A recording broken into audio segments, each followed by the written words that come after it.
한국전쟁 당시 북한 지역의 고아들이 러시아와 체코 등으로 비밀리에 보내졌습니다. 그중에서도 가장 많은 아이들이죠. 1,500명의 고아가 폴란드로 갔고 그곳에서 만난 폴란드 선생님들과 깊은 정을 나눴다고 합니다. 이 같은 역사적 기록을 추적해가는 다큐멘터리 장편 영화 폴란드로 간 아이들을 들고 반가운 분이 지금 이곳 스튜디오에 도착을 했습니다. 배우 출신의 추상미 영화 감독입니다. 어서 오세요. 안녕하세요. 네, 정말 반갑습니다. 2008년이죠. 드라마 그때 네. 끝내시고 활동을 중단하셨는데 네, 10년 만에 그렇습니다. 다시 뵙는 것 같습니다. 그동안 어떻게 지내셨어요? 저는 나름 굉장히 열심히 살았는데 네. 네. 많은 분들이 잠적했다 막 이런 이야기를 하시더라고요. 일단 출산을 하고 아이를 키웠고요. 예. 그리고 영화 연출 공부를 새롭게 시작을 해서 단편 영화 2작품 만들고 이번에 장편으로 이렇게 데뷔하게 됐습니다. 네. 지금 단편 영화 얘기하셨는데 앞서도 보여드렸지만 폴란드로 간 아이들. 네, 지금 네. 관심을 굉장히 많은 분들이 가지고 네. 계셔서 오늘 아무래도 이제 주상미 씨와 이 얘기를 많이 하게 될 텐데 근데 이게 처음으로 장편 영화를 하신 거고 네. 앞서 말씀하셨지만 그 전에 이제 단편 영화로 이제 또 네. 계속 일을 하셨던 거죠? 네, 단편 작품은 이제 학교 다니면서 대학원에서 영화 연출 공부를 하면서 이제 졸업 작품으로 만들었고요. 근데 너무나 감사하게도 2작품 다 경쟁 부문에 진출하고 하면서 좋은 평가를 또 받으시고요. 네, 이제 교수님들이 하산해라 장편 영화 만들 때가 왔다 이러셨는데 그때 이제 아이를 제가 갖게 됐어요. 그래서 학교도 휴학을 했고 그런 상황이 됐죠. 그 단편 영화들은 지금 네. 이 장편 영화도 굉장히 주제가 결코 가볍게 볼 수 없는 부분이어서 단편 영화에서는 뭘 다루셨는지도 궁금해서. 단편 영화는 사실 제가 영화 이제 연출을 처음 시작하는 입장이었기 때문에 워밍업이죠. 그러면서 그것을 워밍업으로 할 때 어떤 소재를 갖고 영화를 만들어야 가장 내가 잘 표현할 수 있을까. 근데 아무래도 제 얘기더라고요. 그래서 네. 첫 번째 단편 분장실, 두 번째 단편 영향 아래 여자라는 작품 분장실. 모두 네. 이제 저의 이야기를 담았고요. 그 둘 다 어떤 상처 입은 자아에 대한 네. 그 자아가 이 자본주의 사회에서 살아가는 어떤 그런 굴곡에 대한 그런 네. 이야기를 담았습니다. 네. 감독님께서 사전에 보내주신 제가 영화 클립을 좀 잠깐 봤습니다. 한 네. 20분 정도 봤고요. 다 보지는 않았어요. 다음 주에 개봉하면. 극장에서. 네. 극장에서 보려고 안 극장에서. 봤는데 거기에 보면 굉장히 그 관심을 끄는 그 말들이 좀 나옵니다. 상처가 사랑이 된다. 네. 상처의 연대. 뭐 이게 이제 폴란드로 간 우리 그 고아들 문제, 또 폴란드도 전쟁의 고통을 겪지 않았습니까? 그런 뭐 상처도 있겠습니다.만 또 감독님 본인의 뭐 네. 상처라든지 뭐 인생에서 어려운 부분들 이런 부분들도 같이 공감을 했기 때문에 나온 얘기일 것 같아요. 맞습니다. 예, 정확히 말씀해 주셨고요. 제가 이번 폴란드 여정 동안 저의 개인의 상처와 역사의 상처가 이렇게 만나는 지점들이 생겼어요. 그래서 네. 이 역사나 어떤 사회 문제들이 정말 우리하고 분리된 것이 아니라 굉장히 나랑 가까이 있다라는 느낌들을 받게 된 계기가 되었는데 제가 사실 아이를 출산하고 나서 산후 우울증이 굉장히 심하게 찾아왔어요. 네. 그래서 그게 이제 일반 우울증으로 이렇게 번졌었는데 경험해 보신 분들은 조금 아시겠지만 그 우울증의 증상이 이렇게 다른 아이들, 세상에 아픈 아이들, 다른 아이들을 보더라도 눈물이 굉장히 많이 쏟아지고 내 아이 같고 이런 감정을 느끼거든요. 네. 근데 제가 그때 꽃제비, 북한의 꽃제비 영상을 우연히 보게 됐는데 네. 굉장히 많이 울었어요. 그러면서 저 아이의 엄마는 도대체 어디 있는 걸까?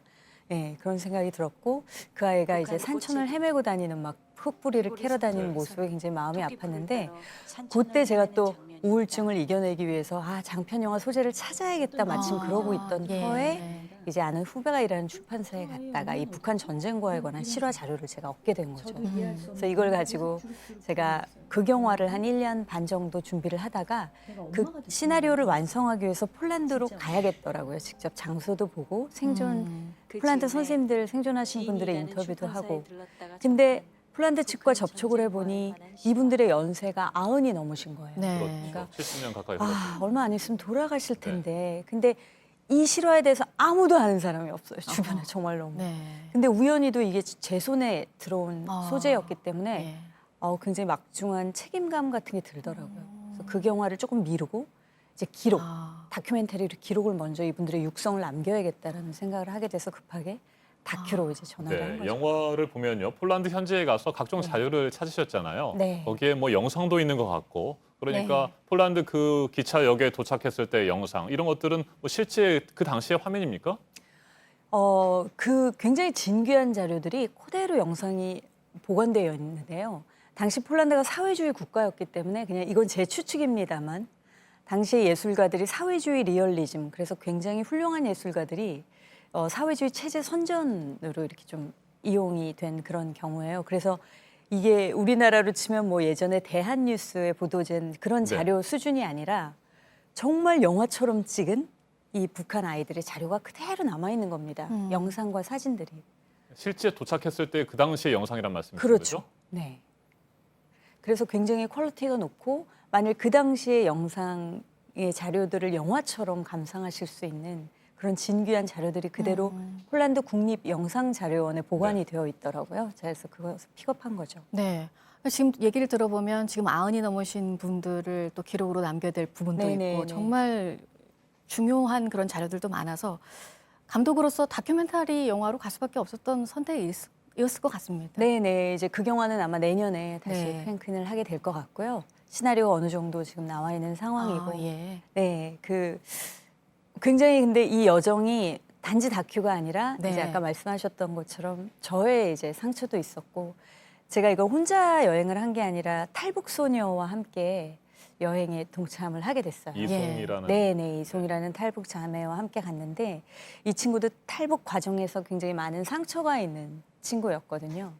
근데 이 친구가 폴란드 선생님들을 만나면서 이제 선생님들이 65년 전에 자신이 양육했던 아이들 생각이 나니까 북한에서 왔다고 하니까 굉장히 위로해주고 안아주고 눈물 흘려주시고 그랬어요. 그래서 우리 이송이라는 친구가 선생님들을 만나면서 마음의 빗장이 풀어지고 많이 울고 자기 상처와 대면하게 되고 그리고 선생님들이 북한 아이들이 얼마나 착하고 예뻤고 부지런했는지 그런 네. 얘기들을 막 하시니까 이 친구가 남한에서의 삶이 힘들었거든요. 네. 북한에서 왔다는 걸 좀 숨겨야 할 때도 많았고 아하. 굉장히 좀 무시당할 때도 많았고 근데 난생 처음으로 폴란드 어허. 선생님들에게 아, 네. 내가 북한 땅에서 자랐다는 걸 조금이라도 자부심을 가질 수 있는 그렇게 네, 개인의 그런 상처가 마음이. 또 치유가 되기도 했네요. 네, 그 친구 그리고 저 또한 이제 그러면 치유의 여정이 됐죠. 그분이 배우신 건가요? 네, 배우 지망생이고요. 네. 저희 극영화에 출연할 오디션을 아, 거쳐서 네. 선발된 친구입니다. 그럼 궁금한 게 네. 감독이기도 하시지만 배우셨기 때문에 감독으로서 보는 그 오디션, 배우를 뽑기 위한 오디션과 배우를 하셨으니까 또 배우 출신의 감독이 보는 오디션이 또 좀 다를 것 같다는 생각도 들고요. 어떤가요? 네. 제가 좀 배우라서 민감함이 있어서요. 이제 물론 나만의 굉장히 연기를 정말 징그럽게 잘하시는 많은 배우, 징그럽게 잘. 네. 청소년 배우, 아역 배우들이 있죠. 하지만 이것은 시대극이고 굉장히 물론 주연급 중에서는 많은 남한 스타들이 등용이 돼야 되겠지만 조단역 그룹 중에서는 정말 그 시대의 느낌을 그대로 간직하고 어떤 채취 같은 것이 좀 느껴질 수 있는 우리 북한에서 온 탈북 청소년 그리고 그들은 민속적인 춤과 가락이 그대로 몸에 배어 있어요.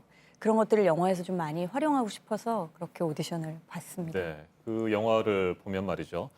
감독님께서 이송이라고 하는 그 탈북 소녀를 캐스팅하고 하는 그런 오디션 장면이 나오고 네. 또 함께 인천공항을 출발해서 폴란드로 가고 그 현지에서 역사의 기록들을 추적해가는 모습들을 같이 출연해서 찾아가잖아요. 네. 그때 그 나오는 모습들이 저는 궁금했어요.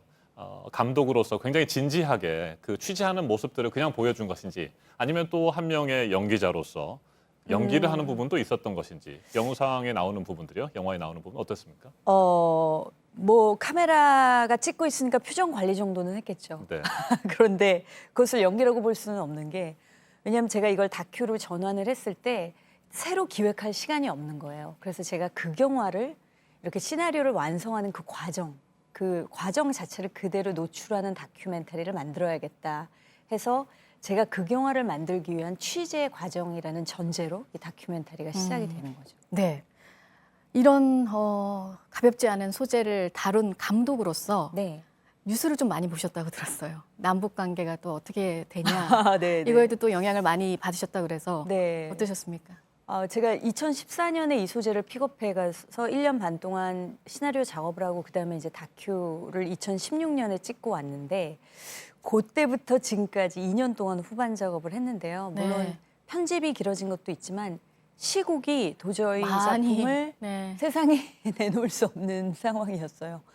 트럼프 대통령과 김정은 위원장이 굉장히 이제 서로 말폭탄을 막 날리실 때 앵커처럼 얘기하시네요. 네. 뉴스처럼 얘기하세요. 네. 그럴 때 이제 저는 이 작품을 그냥 버려야 되나 막 이런 아. 생각이 들 만큼 굉장히 어려운 시국이었죠. 그래서 그때 많이 사실은 제일 힘들었어요. 네. 음. 추상미 씨 하면 아버지 고 추성웅 선생님을 말씀드리지 않을 수 없을 것 같습니다. 아버님께서 그런 말씀을 많이 하셨다면서요. 살아생전에도 영화 감독이 되고 싶다. 영화 감독의 꿈이 있다 이런 말씀을 하셨는데 다시 태어나면 영화 감독이 되고 싶다 이런 네. 말씀. 그런데 영화 이제 광이셨죠. 따님이 영화 감독이 됐습니다.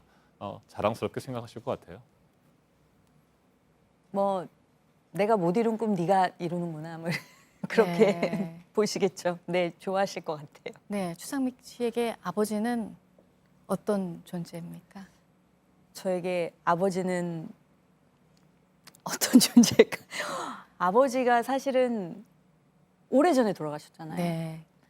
아버지의 존재감이 제가 나이가 들수록 더 분명하고 선명해지는 거예요. 아, 네. 예. 그리고 제가 아티스트로서의 이제 길을 본격적으로 가게 되면서 더더군다나 저희 아버지 예전에 그런 일지에 많이 기록을 하셨는데 좋은 예술 작품 한 편이 분노를 멈추게 하고 성찰하게 네. 만든다.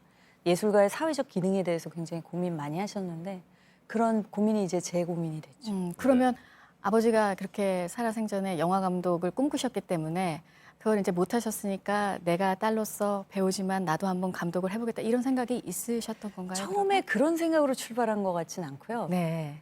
그냥 저는 굉장히 창작에 대한 욕구가 많았고 아. 작가가 되고 싶은 생각도 있었고 그래서 자연스럽게 좀 배우로서의 회의감도 찾아오고 그런 곡에 이렇게 맞물려서 영화 연출 공부 시작해보고 싶다라고 한 계기가 된 거죠. 네, 한 인터뷰에서 봤습니다만 영화 감독이 오래된 낡은 꿈이었다는 말씀을 하셨었는데 네. 그래서 이제 영화 감독이 되셨고 그렇다고 해서 뭐 연기를 그만두시거나 배우로서의 길을 가지 않는 건 아니겠죠?